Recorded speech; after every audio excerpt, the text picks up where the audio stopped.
Al-Imam Al-Hakim rahimahullahu ta'ala dalam kitabnya Al-Mustadrak, Allah ta'ala alam bisawab, apa atau bagaimana derajat ya, apakah ini hadis ataupun asar, disebutkan di sini inna akhir dinikumus shalah, sungguhnya perkara terakhir yang ditinggalkan oleh seorang muslim dalamnya adalah salat. Artinya apa? Artinya akan banyak nanti didapati orang-orang yang mereka meninggalkan sholat. Kita perlu mengetahui juga bahwa sholat itu adalah ibadah, bukan hanya ibadah yang sifatnya ukhrawi, tapi sholat itu bisa dijadikan sebagai atau penilaian dasar bagaimana seorang muslim dalam perilakunya. Ketika seorang muslim dia menjaga sholatnya, maka insya Allah dia akan mampu menjaga amalan kebaikannya. Ketika seorang muslim dia bisa menjaga waktu sholatnya, maka dia pun akan menjaga waktu-waktu yang lainnya. Ketika seorang muslim disiplin dalam menjaga sholatnya, dia mampu untuk hadir sholat di awal waktu, maka insya Allah apapun yang dia kerjakan, dia pun juga akan melakukannya atau melaksanakannya dengan disiplin.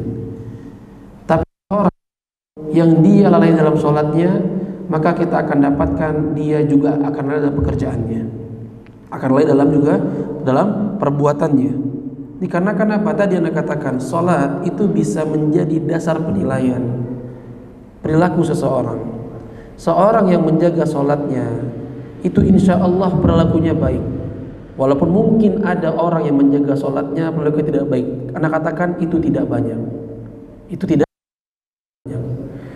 Kemudian juga sholat itu merupakan bentuk komunikasi kita dengan Allah Subhanahu wa ta'ala. Kita memang tidak bisa berbicara dengan Allah Subhanahu wa ta'ala secara langsung, tidak bisa. Karena apa? Kita bukanlah utusan Allah Subhanahu wa ta'ala, bukanlah Rasulullah Subhanahu wa ta'ala. Dan bagaimana cara kita menghubungi Allah Subhanahu wa ta'ala? Bagaimana cara kita berkomunikasi dengan Allah Subhanahu wa ta'ala? Salat. Salatlah yang menjadi wa ta'ala. Dengan salat itu, maka Allah Subhanahu wa ta'ala akan selalu bersama kita.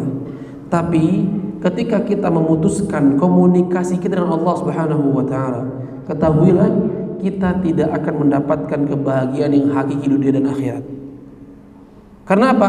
Putusnya hubungan kita dengan Allah Subhanahu wa ta'ala. Kalau ada orang yang tidak sholat, kemudian dia dianggap bahagia dalam hidupnya, kita katakan kebahagiaan tersebut adalah kebahagiaan yang palsu.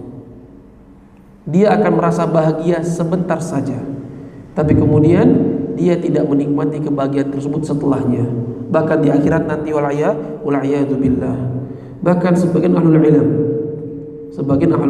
ilm mereka mengatakan bahwa barang siapa yang ingin mendapatkan kebahagiaan, maka dekatilah Allah Subhanahu wa ta'ala dengan salat. Dengan salat. Dan kita juga harus tahu bahwa segala sesuatu yang ingin kita raih dan kita dapatkan itu tidak bisa kita dapatkan kecuali dengan adanya sebab. Kalau kita ingin hidup kita bahagia, pasti kita melakukan sebab untuk mendapatkan kebahagiaan tersebut. Angin itu merupakan sebab turunnya hujan.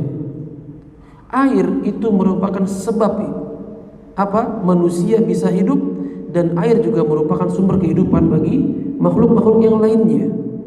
Bagaimana Nabiullah Yusuf alaihissalam yang Anda juga sampaikan dalam khutbah tadi, itu ketika ingin menjaga kestabilan pangan di negeri Mesir, yang Allah Subhanahu itu akan ada nantinya 7 tahun masa kekeringan.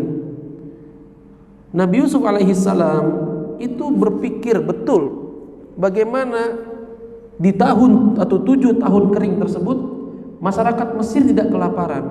Akhirnya apa? Pada 7 tahun sebelumnya Nabi Yusuf memerintahkan kepada rakyatnya untuk mereka menanam, betul-betul menanam. Dan ketika akan memanen, Nabi Yusuf mengatakan, ambillah seperlunya saja.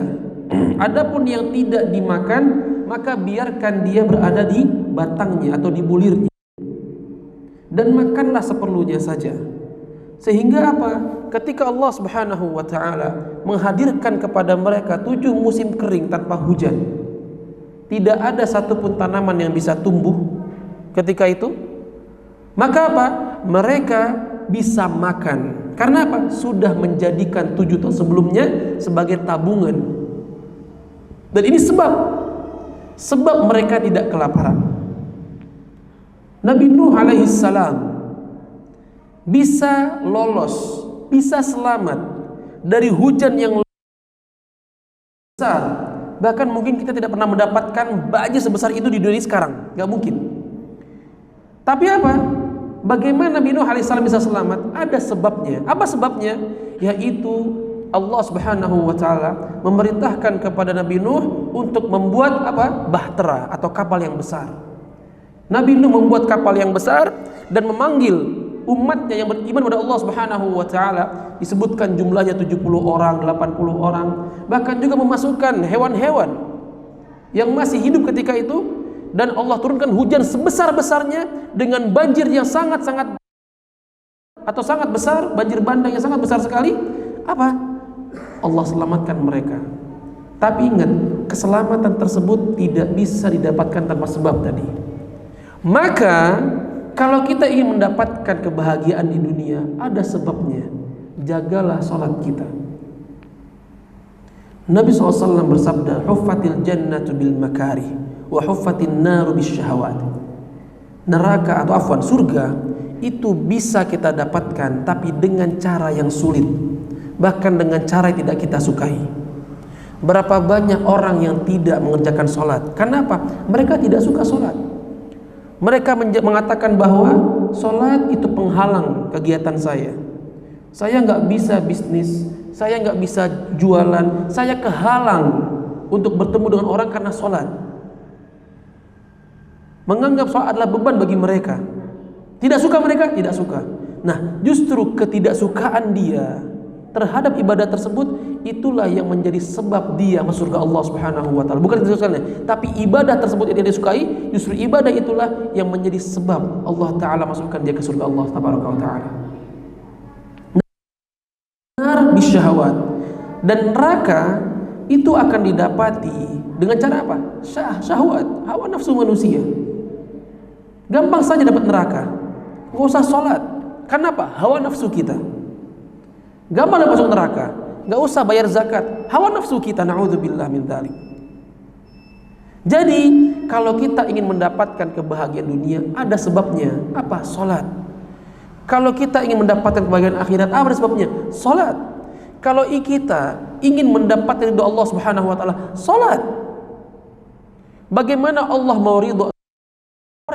Kita puasa 30 hari Ramadan ataupun yang sunnah-sunnah, percuma kita menunaikan zakat, percuma kita menunaikan haji, percuma kalau kita tidak sholat.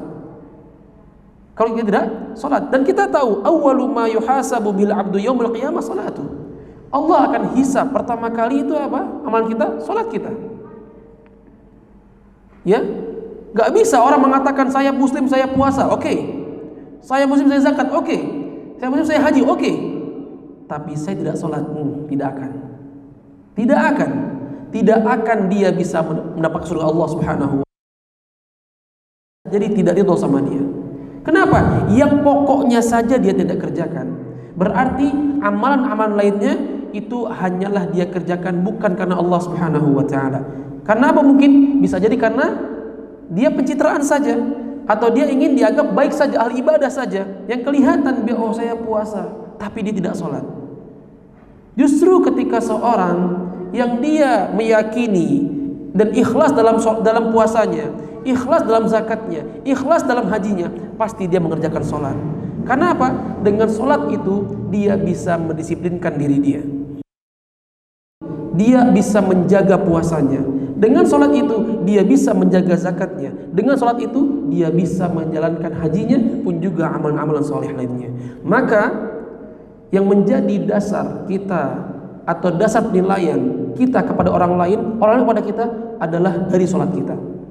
Kalau kita ingin mendapatkan jodoh, jangan cari jodoh itu, pasangan itu yang kaya secara materi, ataupun dia tampan sempurna secara fisik. Tidak, lihat ibadahnya. Percuma kalau dia sempurna fisiknya tapi dia tidak sholat. Percuma dia kaya kalau dia tidak akan berkah hidupnya. Maka dari itu sekali lagi ya, penting bagi kita untuk menjaga sholat. Kita insya Allah meyakini sholat itu hukumnya adalah wajib. Nah, dengan kita meyakini sholat adalah wajib, maka dari itu kita wajib menjaga sholat tersebut. Kita ajak diri kita, kita paksakan diri kita, kita ajak keluarga kita, karib kerabat kita untuk betul-betul menjaga sholat. Dan kita jadikan sholat itu sebagai penolong hidup kita. Karena apa? Ketika kita mengerjakan apa yang Allah perintahkan, sholat, maka Allah Subhanahu wa taala itu akan memudahkan urusan kita. Dengan sholat itu juga Allah taala akan ridha kepada kita. Dengan ridha Allah tabaraka wa taala, kita pastinya akan masuk surga Allah Subhanahu wa taala tanpa hisab pun juga tanpa azab. Jazakumullahu khairan kepada para ikhwan dan akhwat sekalian. Kita cukupkan dengan kafaratul majlis. Subhanakallahumma bihamdika asyhadu an la ilaha illa anta astaghfiruka wa atubu ilaik. Assalamualaikum warahmatullahi wabarakatuh.